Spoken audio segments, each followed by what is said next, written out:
अगर इस मुल्क ने आगे जाना है, तो सब कुछ हमें प्राइवेट सेक्टर के हवाले करना पड़ेगा। ताली दोनों हाथ से बजती है।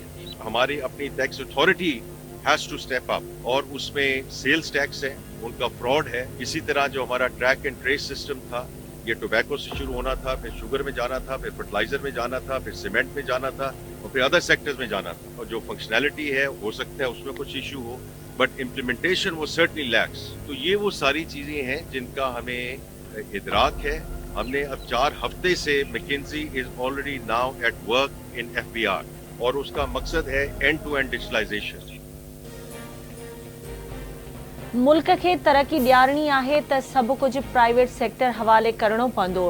ख़ैरात सां स्कूल, यूनिवर्सिटीज़ ऐं अस्पतालूं त हली सघनि थियूं, पर मुल्क ख़ैरात सां न पर टैक्स सां हलंदो आहे।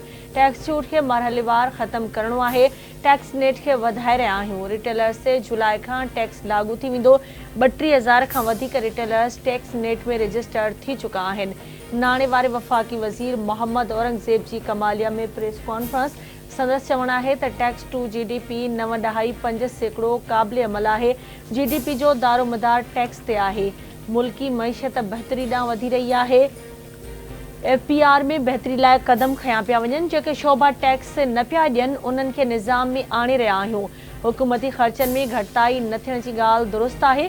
असांखे हुकूमती ख़र्च घटाइणा पवंदा। जिन वज़ारतुनि जो फ़ैसिलो थी चुको आहे, उहे बंदि करे छॾणु घुरिजनि।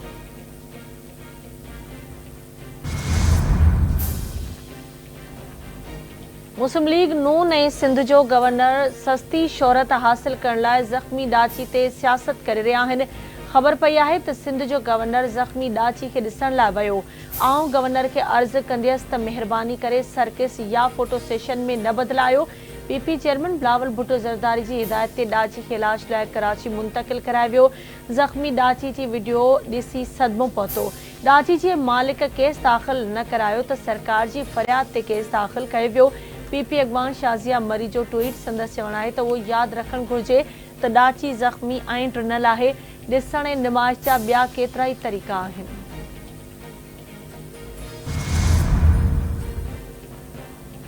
मूंखे पैगाम ॾिनो वियो त जेकॾहिं ज़ख़्मी ॾाची खे ॾिसण वेंदे त तव्हांजी गवर्नरशिप ख़तरे में पइजी वेंदी। मां सिंध हुकूमत खे चवां थो त असुल जवाबदारनि खे सज़ा ॾियारी वञे। सांगड़ में ॾाची जी ॼंग कटण वारो वाक़ियो बर्दाश्त करण जोॻो नाहे। हिते सियासत न पर ज़ख़्मी ॾाची खे ॾिसण आयो आहियां। सिंध जे गवर्नर कामरान टेसूरी जूं एनिमल शेल्टर होम में मीडिया सां ॻाल्हियूं। संदसि चवणु आहे त ॾाची जे इलाज मां मुतमइन आहियां। अहिड़नि वाक़ियनि ते सियासत न करणु घुरिजे। सिंध सूफ़ियुनि ऐं औलियानि जी धरती आहे। सिंध सां वास्तो रखंदड़ को बि शख़्स अहिड़ी किरियल हरकत नथो करे सघे।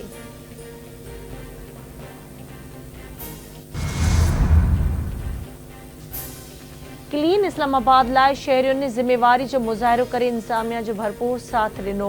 वफ़ाक़ी घरू वज़ीर मोहसिन नक़वी जी CDA चेयरमैन ऐं चीफ कमिश्नर इस्लामाबाद सां राब्ते दौरान ॻाल्हि ॿोल। संदसि चवणु आहे त तारीख़ में पहिरियों भेरो CDA इस्लामाबाद पुलिस ऐं सेफ सिटी गॾिजी कमु कयो।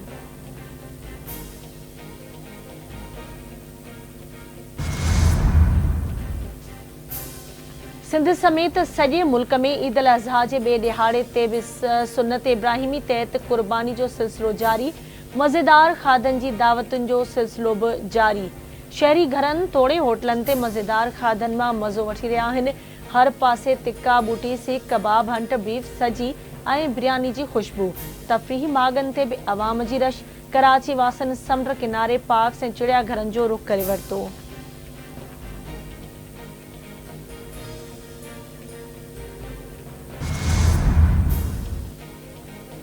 ऐं मिना में अॼु बि रमी जमरात जो अमल जारी। हाजी सगोरा अॼु बि टिनी शैताननि खे पथरियूं हणी रहिया आहिनि।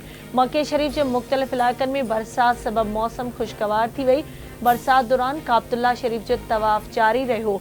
मिना मैदान इरफात ते बि बरसात।